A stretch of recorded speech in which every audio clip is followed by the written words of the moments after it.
Vizcarra, también Gonzalo, buenos días. Buenos días, Fernando y Patricia. El día de ayer hemos recibido a varios congresistas para interrogarlos sobre la situación creada por el rechazo de 2 ministros de participar en la sesión de la Comisión de Constitución a la que estaban convocados, rechazo que dio lugar más bien a una carta de protesta presentada en el Congreso con la presencia del presidente de la República, Martín Vizcarra.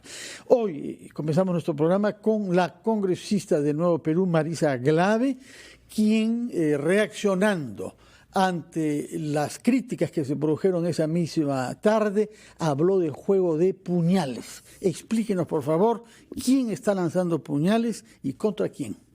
Muy buenos días, muchas gracias por la invitación.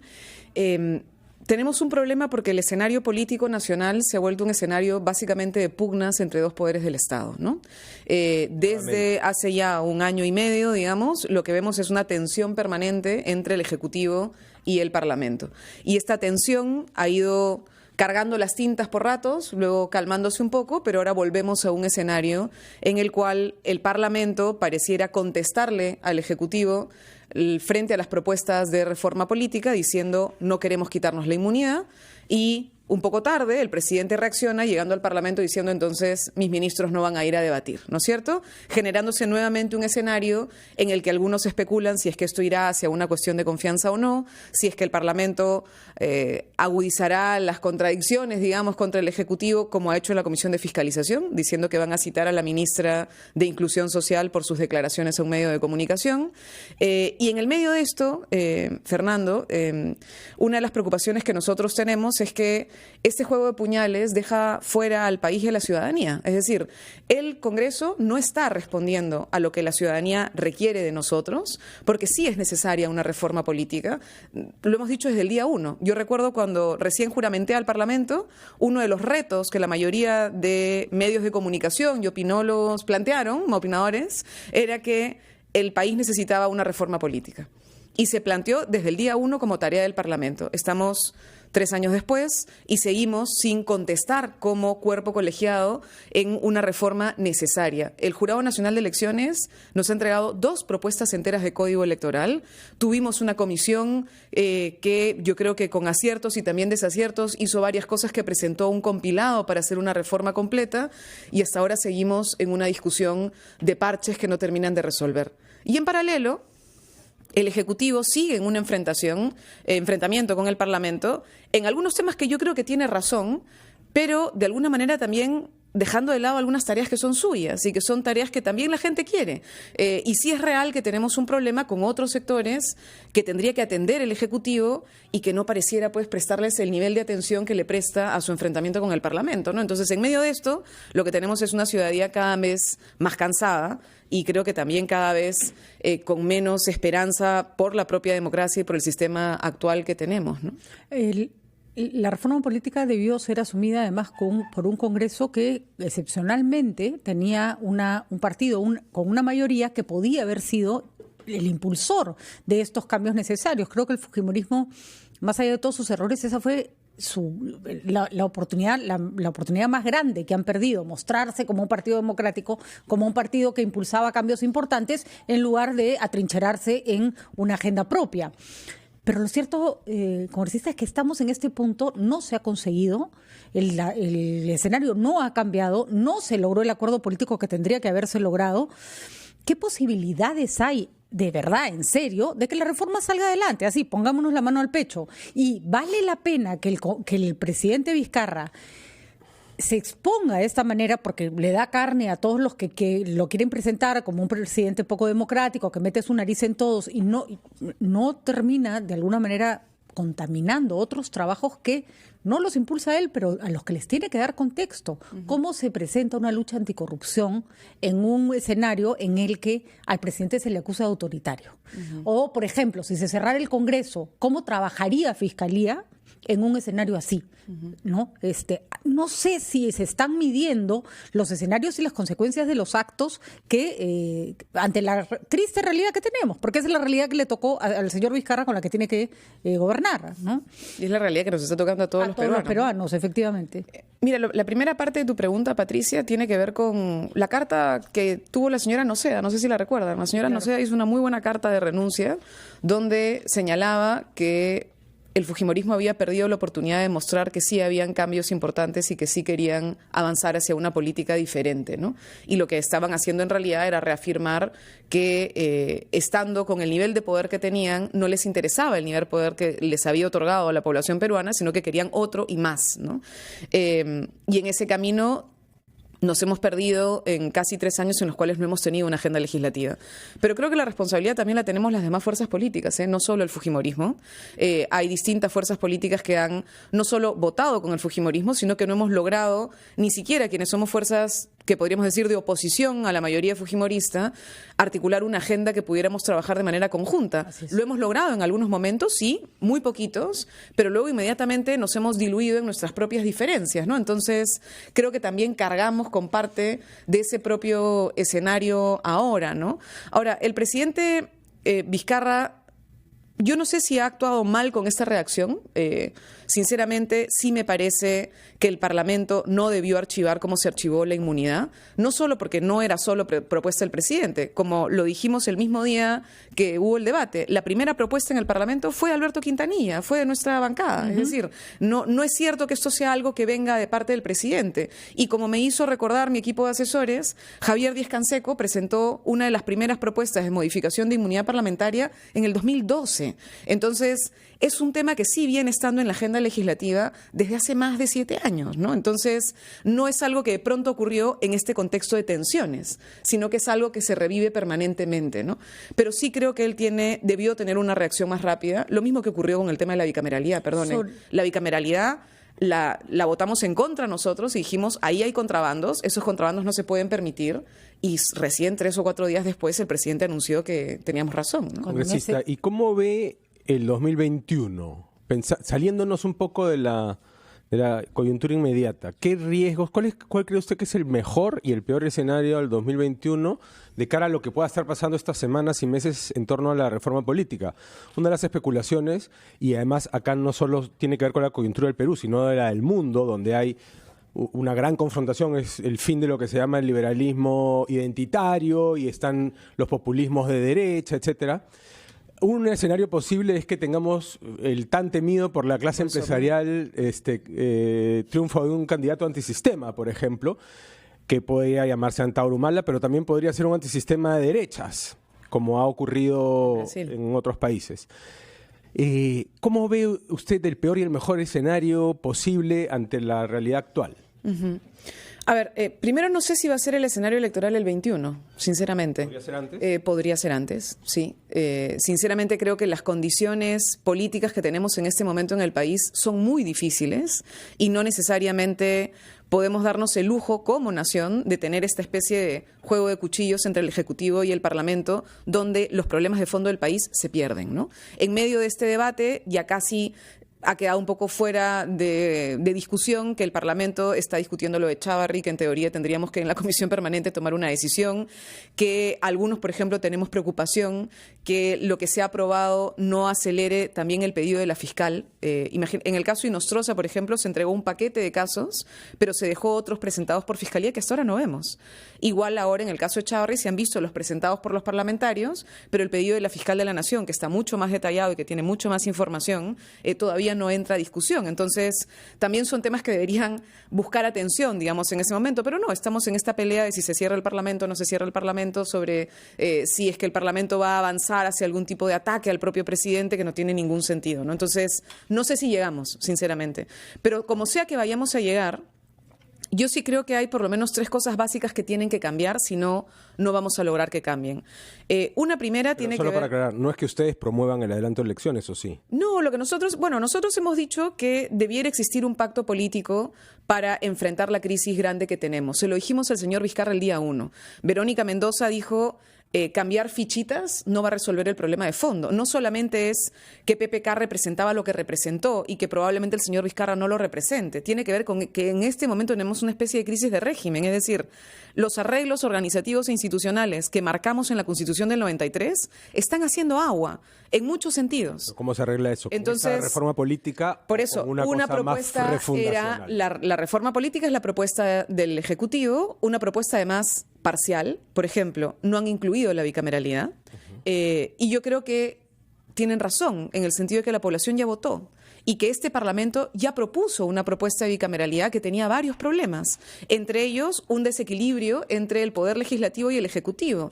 Y miremos ahora el nuevo proyecto que se ha presentado en reacción a el pedido del presidente Vizcarra frente al tema de inmunidad, que es otra vez discutir cuestión de confianza, esta vez desde una reforma constitucional. Señora Grave, permítanos por favor ir a una pausa para que siga usted desarrollando esta idea, cuál es el mejor y cuál es el peor escenario. Y queremos hablar también con usted un tema diferente, que es de carácter material y que tiene que ver con los riesgos de que el agua que llega a Lima puedan verse perturbados, según usted, por un proyecto minero en zona altamente sísmica. Vamos primero a la pausa, por favor.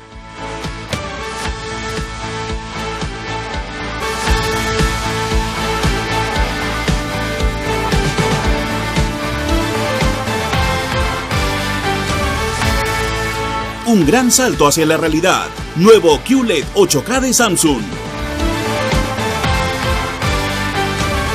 Comunicado de Enel, Engie y Calpa. Grave perjuicio a los consumidores de electricidad. Proyecto de ley de tarifas eléctricas elevaría recibos de luz en 10% para los usuarios domésticos y hasta en 40% para los sectores productivos. De aprobarse el proyecto de ley 2320, presentado por el congresista de Fuerza Popular, Percy Alcalá, se elevaría artificialmente el precio de la energía en el mercado mayorista entre generadores, mercado spot, y al subir este precio, como consecuencia, subirán los recibos de luz de los consumidores, viviendas e industrias.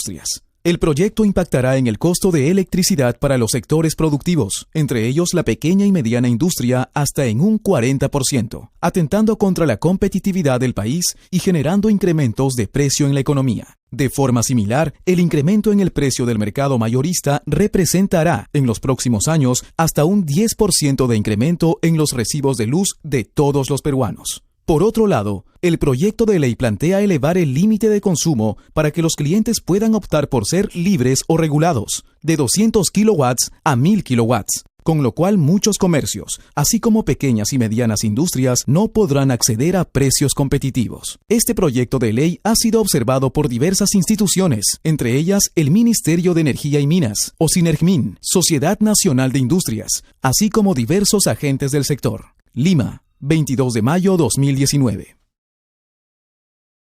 Disfruta la mejor colección de novelas clásicas en audio ahora en RPP Player. Entra a rpp.p, busca mi novela favorita, dale clic y listo. 15 obras de la literatura clásica con los comentarios del premio Nobel Mario Vargas Llosa. Mi novela favorita. RPP Player. Pon el tiempo en tus manos. La disfunción eréctil y la eyaculación precoz tienen tratamiento. Llame y separe su cita médica al 01-748-1900, bostonmedical.la. Radio Oxígeno.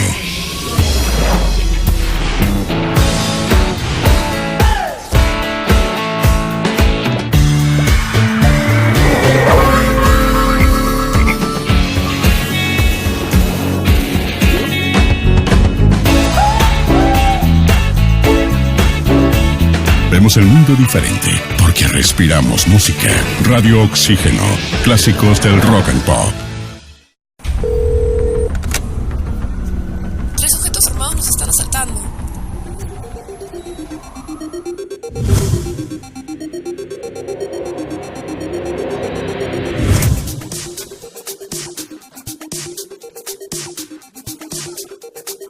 Cuando estés lejos de sentirte seguro, contacta al Rotafono, la línea de ayuda más efectiva.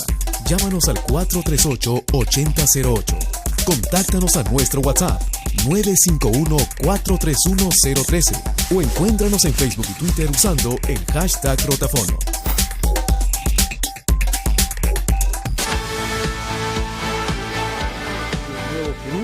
nos ha explicado sus puntos de vista sobre lo que puede suceder, y en primer lugar cuando hayan elecciones presidenciales, en principio en el 21, pero de aquí a allá también. El día de ayer hemos escuchado al congresista Alberto de Belaúnde de la bancada liberal sostener que este Congreso ha mostrado, según él, que no va a hacer nada si no hay una presión ciudadana, tal como lo dice él, que en realidad significa hallarse frente a la amenaza de una disolución. ¿Comparte usted ese pesimismo? Mira, yo creo que desde el Nuevo Perú lo hemos venido diciendo, lo ha venido diciendo Verónica Mendoza, los momentos en los que el Congreso ha reaccionado ha sido frente a la movilización ciudadana.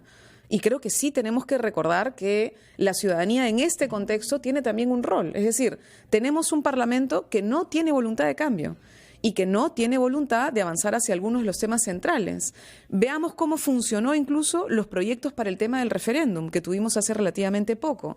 Veamos cómo funcionó cuando estalló la crisis de los audios vinculados a Inostroza, Pariachi y compañía, ¿no es cierto? De manera lenta, con blindajes, con algunos elementos que sinceramente dejaban mucho que desear. Y si no hubiese sido por una reacción ciudadana y una exigencia de parte de la ciudadanía para que el Parlamento asuma que más allá de nuestras diferencias políticas tenemos que tener un objetivo común que tiene que ver con responder ante la crisis, terminamos perdiéndonos en cosas que muchas veces son menores y que no representan lo necesario para el país.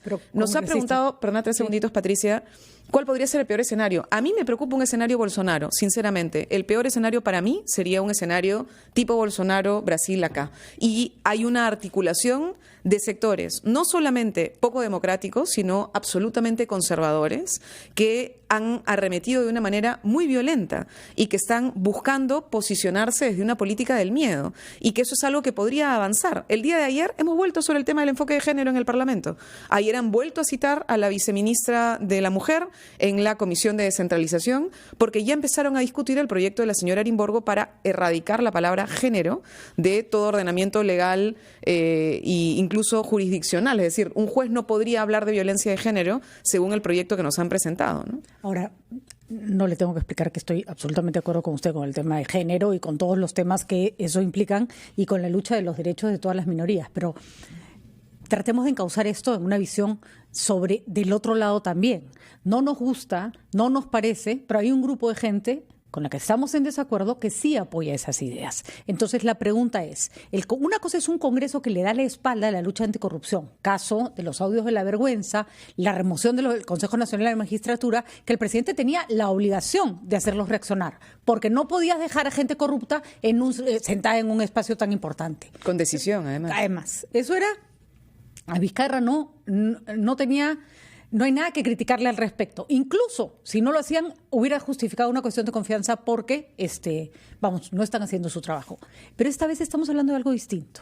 Estamos hablando de un Congreso que no quiere hacer reformas y que quiere llevar un Congreso y un grupo político que tiene una ideología y que tiene una propuesta política que no nos gusta, pero que no podemos impedir que la tenga. Y tampoco les podemos cerrar el Congreso para que no estén ahí. Entonces, entiendo la preocupación, pero ¿es la salida que se está planteando la correcta o hay que pelear en el terreno político con los que están ahí? ¿No? Porque no podemos decir, y en eso creo que hay cierto sector conservador que tiene razón, si no te gustan mis ideas, a mí no tienes por qué patearme. Yo estoy ahí sentada y me gané ese puesto. Y desgraciadamente sí, pues hay gente que quiere un Bolsonaro. ¿Cómo lo evitamos? ¿Sacándolos del Congreso? No parece muy democrático. A ver, 2 cosas. Una, sobre el tema de la reforma política, coincido contigo. La reforma política tiene que entrar en un debate político. Y sí es importante entrar en un debate político. Y lo que hay que decirle al presidente del Consejo de Ministros y al presidente de la República es que presentaron el proyecto y luego abandonaron esto hasta hace 5 días. Y después se molestaron porque nadie lo discute. Simplemente no es que existió una movilización de parte de ese poder del Estado realmente buscando una convocatoria ciudadana y una discusión pública sobre el tema. Entonces, recién se han acordado, bueno, menos mal se han acordado, ojalá eso sea un cambio de señal, pero lo cierto es que lo dejaron abandonado, ¿no? Y también tenemos que entender todos que hay un Parlamento y que ese Parlamento puede tomar decisiones que nos gusten o que no nos gusten sobre ese tema. En lo que sí discrepo es en el tema vinculado a minorías y a mujeres. Porque ahí no se trata de que haya personas que crean que la población LGTBI no existe y que entonces es su manera de pensar. Eso es una violación de derechos fundamentales. Entonces, ahí sí yo diría que hay un límite. O sea, uno no puede sostener que estamos en un Estado de Derecho, que estamos en un país donde no solamente está nuestra Constitución, sino que tenemos un conjunto de convenios y tratados que tienen rango constitucional, que nos prohibirían, digamos, tener una política profundamente homofóbica en el país. De acuerdo, y eso pero es algo que algunos sí plantean abiertamente, y que ahí sí no es un tema, Patricia, de mi tolerancia frente a su posición. Pero entonces, ese es un tema diferente. Es como si alguien me dijera, tolérame porque soy racista. No, hermano, no te puedo tolerar porque seas racista, porque no puedes discriminar a alguien por el color de su piel. Pero eso limita nuestras posibilidades de ser políticas racistas, etcétera, o discriminadoras, porque hay una Constitución y hay unos acuerdos internacionales, como usted bien ha dicho. Pero eso no implica que esas ideas, por más que no puedan ser convertidas en política, se extraigan del debate, de la deliberación política, y por tanto que gente que cree eso pueda ser representada. Creo que a eso iba la pregunta. No, y tienen derecho a estar representados. Lo que necesitamos es tratar de cambiar el ordenamiento por la vía, por los conductos constitucionales y legales. Yo, sinceramente, creo que desde que asumimos derechos fundamentales como un principio además que guía un ordenamiento global, digamos, tú no puedes decir que por la vía democrática quieres anular parte de esos derechos, porque entonces estaríamos frente a personas que podrían decirnos que también creen en la superioridad de una raza y que quieren cambiar, por ejemplo, el orden constitucional para que esa raza en la Constitución tenga mayores prerrogativas que otra. ¿Y qué pasa, y eso entonces? Es algo que en realidad sí tenemos que denunciar. ¿Cuál es el problema? Y creo que ahí sí está el tema de fondo, que es que hemos abandonado en el país el debate de lo público como un debate pedagógico. Hemos abandonado el país la necesidad de que exista una educación pública de calidad, gratuita y universal, que tenga realmente posibilidad de entrar a un pensamiento crítico local. O sea, es decir, que los peruanos y las peruanas estemos formados también en un conjunto de valores básicos, y lo que tenemos también es un desconocimiento inmenso. Algunos de los temas que a mí me parecen más terribles de este debate es que se basan en temas de miedo basados en mentiras, Patricia. Pero, congresista, ¿no? Estamos frente a un mundo en el que hay gente que cree que la Tierra es plana. Exacto. ¿No? Y este fenómeno se está replicando en los países más desarrollados. Y entiendo perfectamente la preocupación, pero mi pregunta es ¿cómo se frena eso? No se frena sacando a la gente de la participación política, porque eso sí sería profundamente... O sea, creo que tener la razón o defender derechos fundamentales no sirve si eso lo imponemos a la fuerza. No, yo no creo que haya que imponerlo a la fuerza. Estoy de acuerdo con eso. Y de hecho no creo que se trate de excluir a unos y no a otros de la participación y del debate. Lo que sí estoy diciendo es que ese debate, a mí por lo menos, no me parece un tema de tolerancia. Sí me parece un tema diferente. Nunca es un tema de tolerancia. Retroceso en reconocimiento de derechos, que es algo que no se puede permitir. Es un tema de conquistas. Que es diferente. Entonces, exactamente, eso. O sea, son conquistas ciudadanas, son conquistas de las mujeres, son conquistas de minorías que se tienen que defender en un contexto en el cual necesitamos avanzar hacia temas además que se quieren ocultar. Quienes dicen que la Tierra es plana, Patricia, en este momento, y que además apoyan, por ejemplo, visiones como la del presidente Trump, que dice que el calentamiento global no existe, tienen un nivel de responsabilidad inmenso sobre lo que va a pasar con futuras generaciones, que probablemente no tengan ni siquiera las condiciones que tenemos hoy nosotros para vivir. Congresista, hemos comprendido sus tomas de posición sobre temas de fondo. Quisiera que nos acompañe durante la pausa para preguntarle brevemente, robando minutos después, el tema de los peajes, lo que usted supo y lo que no supo, y también sobre el tema del agua de Lima. Brevemente hablaremos de esos dos puntos concretos después de la pausa.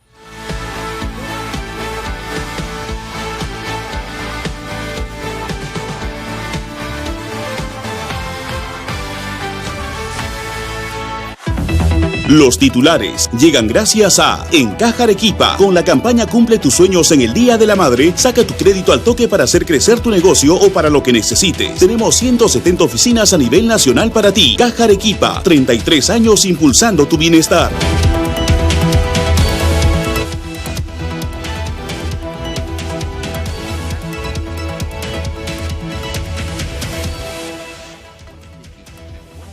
El abogado constitucionalista Luciano López consideró que el proyecto de la congresista Alejandra Aramayo sobre la reelección presidencial es redundante e innecesario.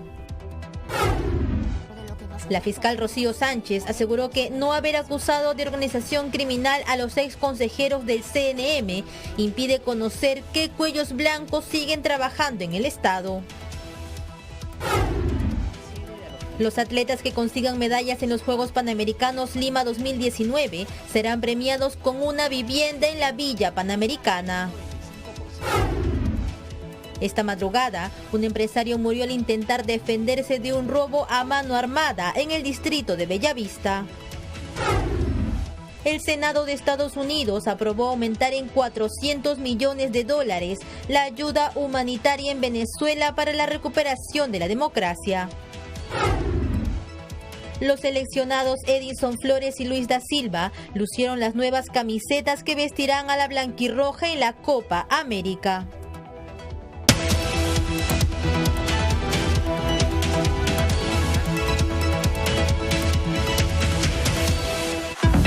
Los titulares llegaron gracias a Encaja Arequipa. Con la campaña Cumple tus sueños en el Día de la Madre, saca tu crédito al toque para hacer crecer tu negocio o para lo que necesites. Tenemos 170 oficinas a nivel nacional para ti. Caja Arequipa, 33 años impulsando tu bienestar. Compañeros, muy buenos días. Hemos llegado hasta el Hospital Rebagliati para contarles un caso muy importante en realidad hoy, que es el Día del Donante de Órganos y Tejidos. Hay un pequeño de 9 años internado ya hace varios días en este nosocomio. Él fue diagnosticado de leucemia linfoblástica tipo B. Tiene 9 años, como lo hemos dicho, es Vicente Cuba Torres, y estamos con su padre, el señor Rómulo Cuba, para que nos cuente. Él ya recibió sangre, sin embargo ha recaído y ahora necesita nuevamente ayuda y donantes. Sí, buenos días con todos. Mi hijito ahorita tenía una recaída en lo que es de la enfermedad de leucemia. Él ahorita está requiriendo plaquetas porque la misma enfermedad lo consume su cuerpito, entonces está requiriendo plaquetas diarias aproximadamente, y ahorita estamos debiendo ya acá al banco de sangre. Estamos debiendo 10 unidades y eso las personas que están viniendo a donar, pero eso nos sirve para darle diariamente. Mi hijito está internado desde este 4 de mayo que ha sufrido la recaída. Ustedes incluso son de Trujillo, fueron trasladados precisamente a Lima por el estado delicado de su hijo. Sí, bueno, nosotros hemos vivido en Trujillo, pero por mi hijo tenemos que estar yendo y viniendo. Mi hijo ya tiene 2 años, venimos luchando con esta enfermedad. Hemos necesitado sangre, plaquetas, y hasta ahorita seguimos en eso, ¿no? En la lucha. Las personas que quieran acercarse al Hospital Rebagliati para donar, ¿cómo lo pueden ubicar? ¿A qué número o qué tipo de sangre pueden donar aquí? Bueno, el tipo de sangre es O positivo mi hijo, pero pueden venir normal, eso se canjea, lo bueno. Pero es especialmente para plaquetas. El número es 984-364225. 984-364225 y al número 917-850908.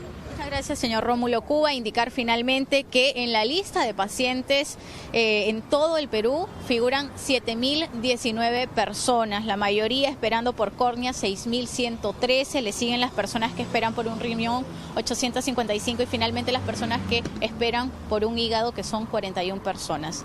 Adelante con ustedes en estudios. Radio Oxígeno.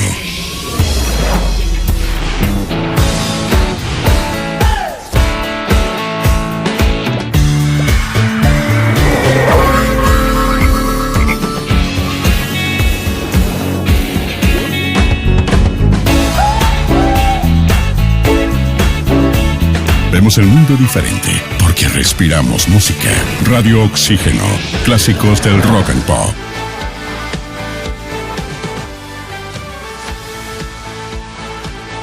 Son las 8:34, estamos entrevistando a la congresista Marisa Glave de Nuevo Perú, a la que hemos escuchado hablar sobre la reforma política y sobre la cultura política. Pero queremos conocer su punto de vista sobre 2 temas concretos que conciernen a los ciudadanos. Uno, el tema de los peajes, que data parcialmente de una gestión municipal, la de Susana Villarán, de la que usted fue parte. ¿Qué supo y qué no supo usted de esos contratos, señora Glave? Bueno, el primero viene de la gestión del señor Castañeda, que es el de línea amarilla. En esa época yo era regidora de oposición y voté en contra de esa concesión, que era una concesión inmensa, es la más grande que hay en la municipalidad. Luego el proceso de renegociación que hubo en la municipalidad, como ha quedado clarísimo tanto en la Comisión Lavajato como en Fiscalía, fue un tema puramente administrativo, con lo cual los regidores no participaron absolutamente en nada. Y la otra concesión, que es la concesión más pequeña, que representaba el 30% del total del monto de peajes. A OAS, ¿no? No, la grande es la de OAS, la pequeña es la de Odebrecht. frente al flujo de peaje, digamos, ¿no? El peaje tenía del 100%, como 65-70 era la primera concesión, que es la de OAS, y la segunda concesión, que era entre 30 y 35% del total del flujo de peaje, es la de Odebrecht. Esa pasó por una iniciativa privada en el Consejo que fue unánime y luego tuvo una aprobación de la Buena Pro que contó con una mayoría absoluta, salvo 2 parlamentarios que se abstuvieron, uno de ellos porque declaró abiertamente que era árbitro en un proceso vinculado a Odebrecht y que por tanto por conflicto de interés no podía votar, digamos, a favor de la iniciativa. Tenía estudios externos y estudios internos de la municipalidad que nos decían que esto funcionaba y que era necesario para atraer un conjunto de inversión. Luego de eso se ha sucedido un conjunto de cambios administrativos que yo creo que tienen que ver con la manera de fondo en la que funcionan las APPs en el Perú. Una de mis lecciones aprendidas es que no importa que tú puedas mirar con comillas 1000 candados, incluso el contrato original, si tú no tienes un equipo humano y controles básicos y además mecanismos que transparenten renegociaciones, adendas o tratos directos, lo que tú tienes es desnaturalizaciones totales de estructuras originales económicas, ¿no? Entonces, ¿es puramente administrativo o es corrupción en las autoridades? Bueno, es que a lo que refiero, si me preguntas sobre qué sé yo, no entra dentro del espacio del Consejo, creo que entra dentro del espacio de la administración. Usted solo participó como regidora. Yo solo participé como regidora. En aprobar. Sí, es como si tú dijeras que los marcos legales aprobados en el Congreso son los que han permitido de alguna manera cosas que el Ejecutivo tomó como decisión. Sí, podrías interpretarlo así, ¿no? Ya que este tema es tan actual y tan controvertido, porque tiene que ver también con la defensa técnica de Susana Villarán, ¿quiénes son, en su opinión, los que tienen algún tipo de responsabilidad penal en este tema, aparte de la alcaldesa? Mira, entiendo que la Fiscalía ha determinado responsabilidad penal frente al tema de un caso que ellos llaman de lavado de activos, ¿no es cierto? Y a un tema de cohecho. Cohecho en el sentido de recibir dinero de un concesionario. Eso es algo que entiendo está bastante sólido en la propia Fiscalía y está avanzando. El cohecho. ¿Está de acuerdo con lo de lavado de activos? Mira, yo sí creo que el tema de lavado de activos en el espacio político, no solo en este caso, sino en el caso de Humala Heredia, en el caso de Keiko Fujimori, probablemente en el caso del señor Kuczynski, si es que se termina de demostrar también el ingreso de dinero ahí, tiene que ver con cómo entendemos nosotros las reglas de lavado en el país. Algunos plantean que el lavado no se puede dar en una campaña política. Yo sinceramente creo que sí se puede dar. ¿En qué sentido? En el sentido en el que si tú recibes determinado flujo de dinero exorbitante, es decir, una cosa es que tú, por ejemplo, me des a mí 1000 soles y me digas, mira Marisa, no quiero aparecer. Es un dato que yo digo, bueno, 1000 soles. Pero si tú me das 3 millones, o si tú me das $500,000, o si tú me das $1 millón, es una cifra exorbitante. Y si me la das por lo bajo, yo podría presuponer... El lavado, pitufeo es igual a lavado de activos, y yo creo que jurídicamente la respuesta es no. Es que no es solo el pitufeo, Gonzalo. De acuerdo, por eso. ¿Puede haber lavado a través de campañas políticas? Sí. Sería el caso de avanzar las investigaciones de Fuerza Popular con los cócteles, si es que se llegara a probar, cosa que todavía es contingente, que por ahí entró plata de lavado de activos de Ramírez. Es que ese sería un lavado de activos en campaña. Lo que se discute es que se equipare pitufeo con lavado. Conciso, por favor. Sí, brevemente. No solamente el pitufeo es la parte, sino la parte si tú recibiste dinero que podías presuponer que venía de un espacio oscuro. Por eso le pongo el ejemplo ilegal. Por eso le pongo el ejemplo Ramírez. Sí me parece que el tema de las exorbitancias sí por lo menos generan negligencia. Entonces a ti no te importó de dónde venía ese dinero. Entonces si no te importó, tienes también parte de responsabilidad del origen de esos fondos. No puedes simplemente decir, yo pues presupuse que esos fondos eran de un fondo lícito, ¿no? Entonces ahí hay un elemento adicional de lavado. Luego, si tú ese dinero lo utilizas y no lo reportas, estás finalmente también ocultando el mecanismo del flujo de ese dinero, ¿no? Es un tema igual delicado. La Corte Suprema tiene pendiente una sala plena para determinar cómo termina de interpretarse el tema del lavado, porque es un tema en el que hemos avanzado y retrocedido a lo largo de los últimos años, porque esto es una legislación relativamente reciente, pero yo sí creo, y me alegra saber que el Pleno de la Suprema ha decidido que va a incluir el tema del lavado. De acuerdo, muchísimas gracias por su presencia y sus explicaciones. Queda invitada para hablar sobre el otro tema que sobre la minera, el tema de los riesgos que se hicieron sobre el agua de Lima a partir de un proyecto minero en las alturas de Junín. 8:40, hacemos una pausa, retomamos ampliación de noticias.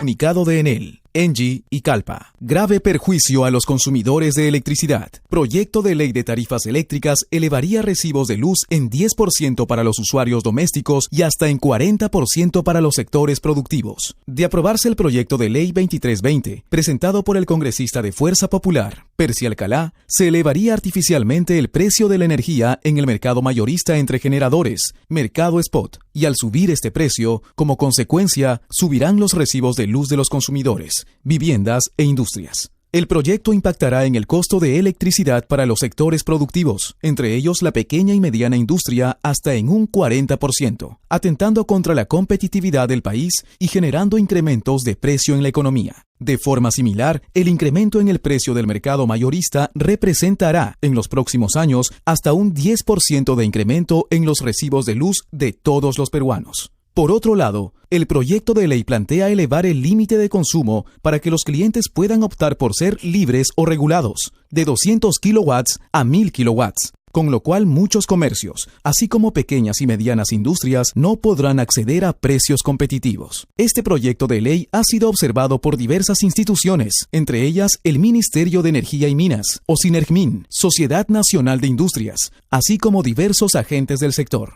Lima, 22 de mayo 2019. Para la mejor enfermera, maestra. No existe el regalo ideal, pero cuidar su salud es la mejor forma de seguir disfrutándola. Y en el mes de mamá, en la Clínica Cayetano Heredia, tenemos descuentos en todos nuestros servicios ginecológicos, ecografías y mamografías. Clínica Cayetano Heredia.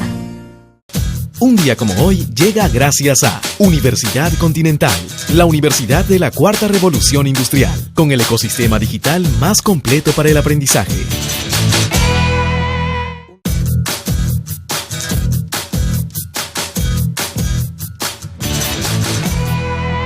Un día como hoy, 23 de mayo, en 1934, Bonnie y Clyde, pareja de criminales estadounidenses, mueren baleados por la policía de Texas.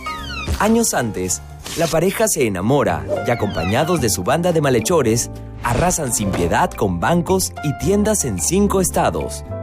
Tras varios intentos fallidos de atraparlos, la policía contrata a Frank Hammer, un policía retirado que ubica su paradero en Luisiana y que les tiende la emboscada de la que salen muertos. La pareja es recordada por su combinación de crimen y romance que quedó retratada en las fotografías que se tomaron juntos.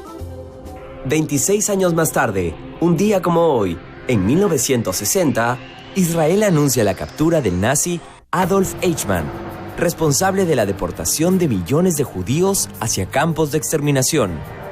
Al terminar la guerra, Eichmann escapa e Israel recibe la información secreta de que se encuentra viviendo en Buenos Aires, haciéndose llamar Ricardo Clement. Sabiendo que Argentina jamás lo extraditaría, el servicio de inteligencia israelí lo secuestra y lo saca dopado del país. Una vez en Israel, Eichmann es juzgado y condenado a muerte. Esto sucedió un 23 de mayo, un día como hoy. Un día como hoy llegó gracias a Universidad Continental, la universidad de la Cuarta Revolución Industrial, con el ecosistema digital más completo para el aprendizaje.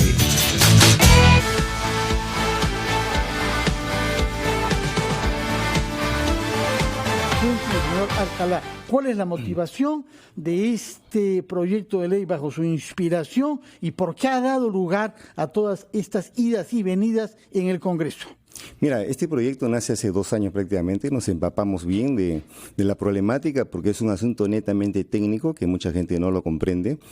Tenía varios puntos principalmente. Si bien es cierto, esto se tiene que regular mediante decreto supremo, es parte de soluciones que tiene que hallar el Poder Ejecutivo ante esa inercia y sobre todo también ante esa inercia. Ustedes están reemplazando lo que no quiere hacer el gobierno. Así es. ¿Por qué el gobierno, según usted, porque no quiere los grandes perjudicados somos 7 millones de peruanos que somos prácticamente prácticamente los 30 millones de peruanos.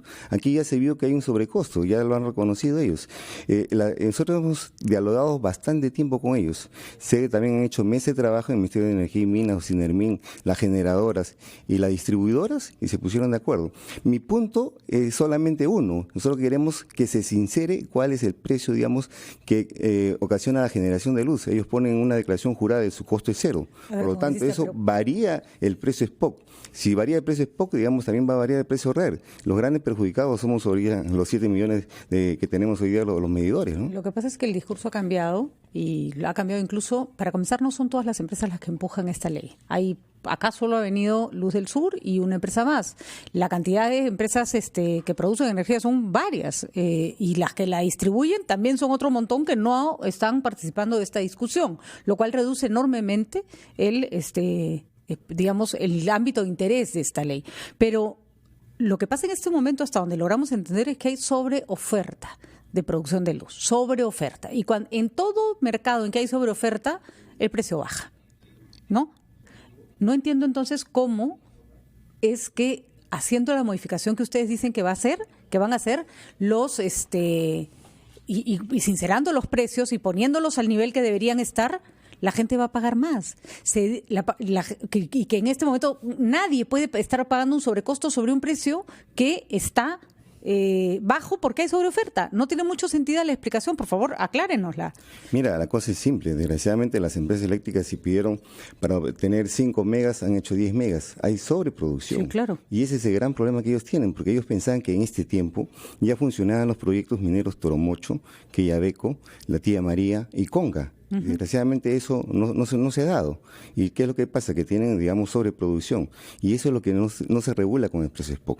Esta ley nada más tiene un solo artículo. No tiene ningún cargo adicional. El cargo adicional lo han hecho con el proyecto de ley 3110, que es de Acción Popular, y que necesariamente en la Comisión de Energía y Minas se tergiversó, se puso este cargo. Pero Sinermin reaccionó en forma rápida y observó, digamos, porque ese sobrecargo sí ocasionaría un gasto en forma directa, digamos, a todos los usuarios. Es bastante claro, y por eso mejor no entremos en detalles, no porque no me interesa, sino porque creo que no nos va a dar el tiempo para entender todos los detalles de un tema demasiado técnico. Entonces mejor vayamos al fondo, que sí tiene que ver estrictamente con el manejo de la situación.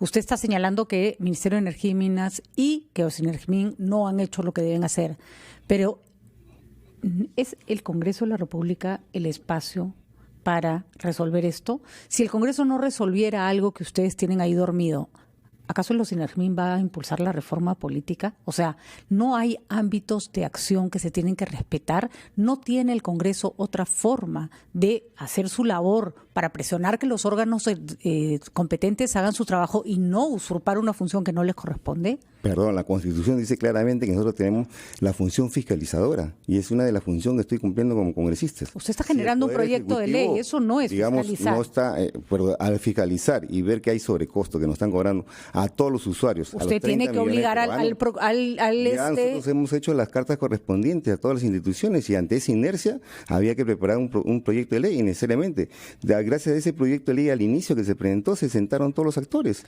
han ido dialogando, y que sigan dialogando y que solucionen los problemas. Si lo pueden hacer el Ejecutivo, convoque al ministro de Energía y Minas, convoca a Sinermin, convoca a la empresa generadora, convoca a la empresa distribuidora, y llegan a una solución. Totalmente de acuerdo, y lo felicitamos si eso es lo que lo felicitamos si eso es lo que ocurre, porque creo que si su iniciativa legislativa ha asustado a todo el mundo y todo el mundo se ha sentado a conversar, entonces bienvenido, lo aplaudo, me parece una gran medida. Excelente. Pero reconoce que esto sería mucho mejor que se resuelva en los órganos competentes. Mira, el día de ayer han venido una serie de pobladores de varias zonas periféricas, hemos estado en el Ministerio de Energía y Minas, me llamaron para que vea el aspecto técnico, que no lo conocían muy bien los señores.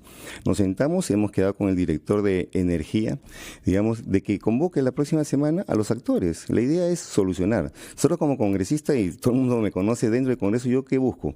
Digamos, llegar a acuerdos, a consensuar. Yo puedo tener usted una idea, un pensamiento, yo tengo una idea y un pensamiento. Yo no lo voy a convencer, usted no me va a convencer.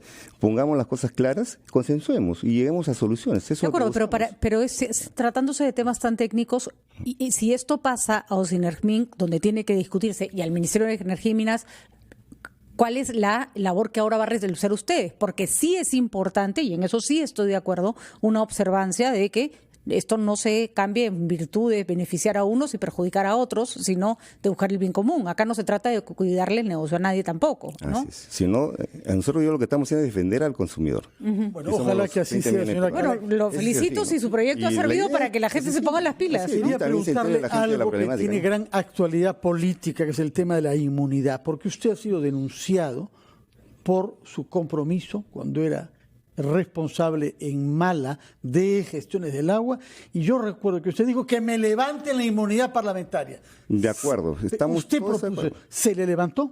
Nunca lo han solicitado. ¿Por qué no? Yo estoy de acuerdo, mira, todo hecho que hiciste antes de ser congresistas no debe haber impunidad. Sí, de acuerdo, pero usted reconocerá que presidir una comisión de presupuesto y implicarse en problemas con estos montos de dinero en juego y con la complejidad de estas empresas y la capacidad corruptora que algunas de ellas puedan tener, cuando usted ha sido denunciado y usted pidió que se le levante la inmunidad y no se le levantó, como usted sabe, toda la crisis política actual gira en torno al tema de la inmunidad de congresistas como usted. Está en una etapa investigatoria, no hay ningún problema. ¿No me parece que hubiera debido inhibirse justamente por la manera como está demorando esta etapa investigatoria en casos de corrupción que le conciernen? Cada vez que me ha llamado la Fiscalía, hemos estado personalmente. Yo no me corro. Bueno. Y es un hecho, antes que sea congresista, yo sí que se debe tipificar y se debe levantar la inmunidad a toda por acción. Lo que concluimos que usted se la pasa entonces corriendo entre el Congreso, el Ministerio de Energía y Minas y la Fiscalía. Muchas gracias, congresista Pérez Alcalá, presidente de la Comisión de Presupuesto. Pausa y regresamos.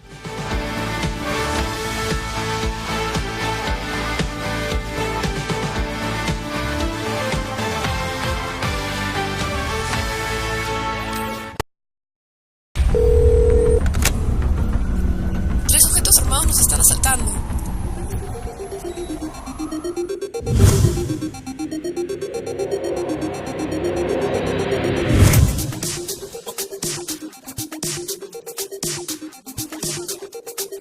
Cuando estés lejos de sentirte seguro, contacta al Rotafono, la línea de ayuda más efectiva. Llámanos al 438-8008. Contáctanos a nuestro WhatsApp 951-431-013 o encuéntranos en Facebook y Twitter usando el hashtag Rotafono.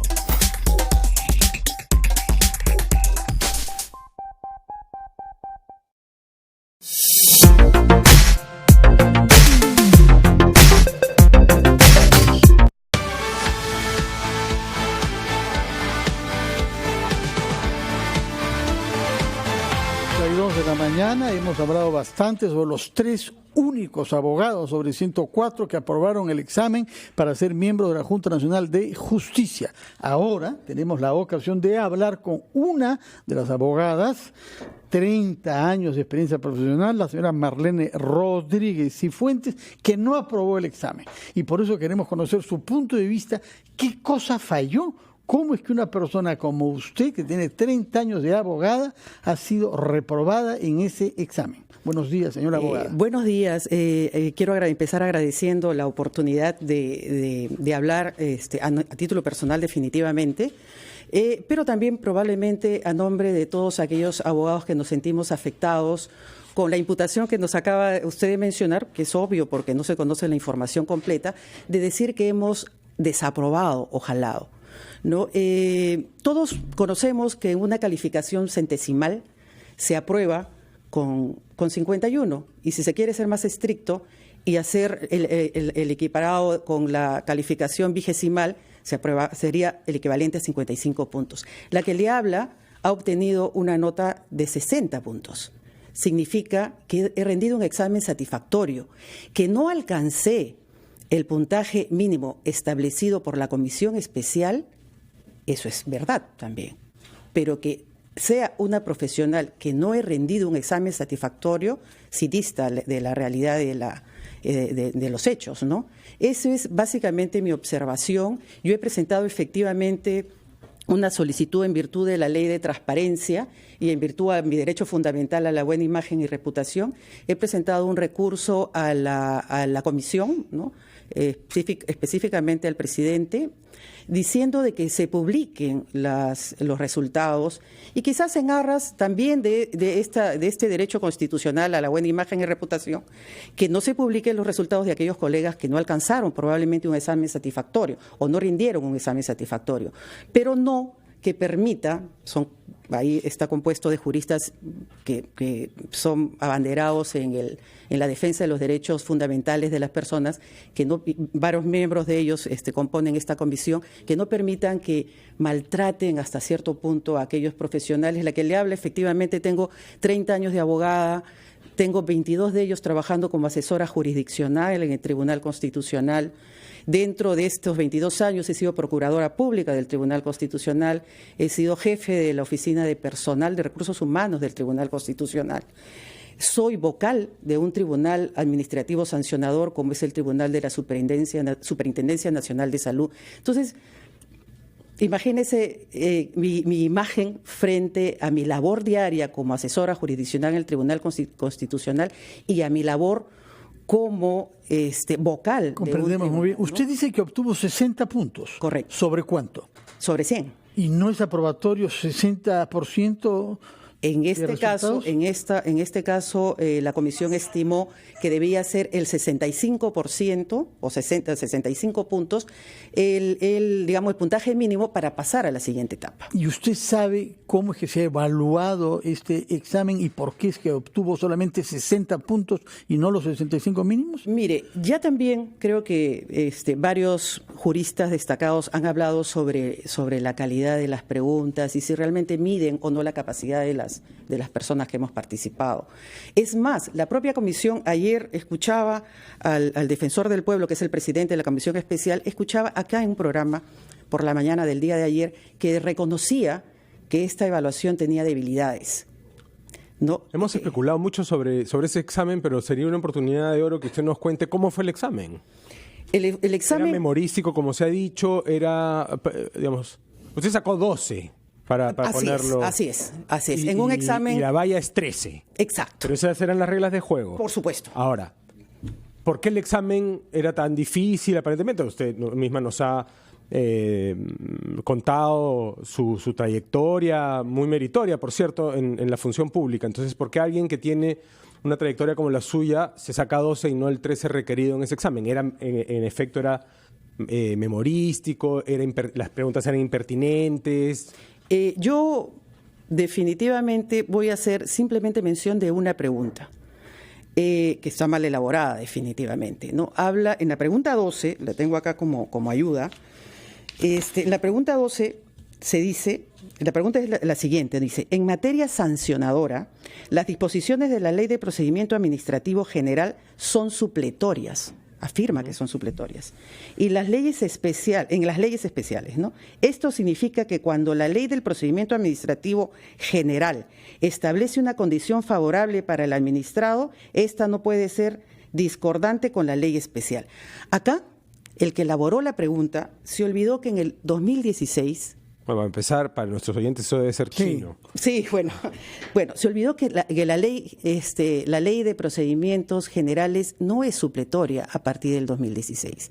Todo lo contrario, el artículo 2 de la modificatoria del decreto legislativo, de la modificatoria de la Ley de Procedimientos Administrativos Generales, el decreto legislativo 1272 establece claramente que todas las leyes especiales tienen que someterse a los principios, derechos y deberes establecidos en la ley general.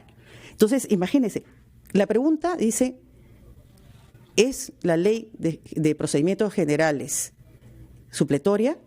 No, no lo es. Entonces, hay preguntas así que me imagino la comisión, como le digo, ya he escuchado en una entrevista que lo ha reconocido el presidente, que hay debilidades. Y así hay varias preguntas, ¿no? Habría que analizar una por una. Hay varias preguntas, hay una etapa, yo he quedado el rendido del examen y contestando su pregunta, efectivamente, que son memorísticas, cuando el artículo 90... El artículo 90 de la ley orgánica de la Junta, de los miembros que van a formar, de la Junta Nacional de Justicia, dice claramente que el examen tiene que medir los conocimientos y capacidades del profesional para ser miembro de la Junta Nacional de Justicia. No para ser juez, claro. Entonces, Señora, no para ser juez. se nos ha dicho que habrá otro examen. ¿Se presentaría usted? Mire, yo creo que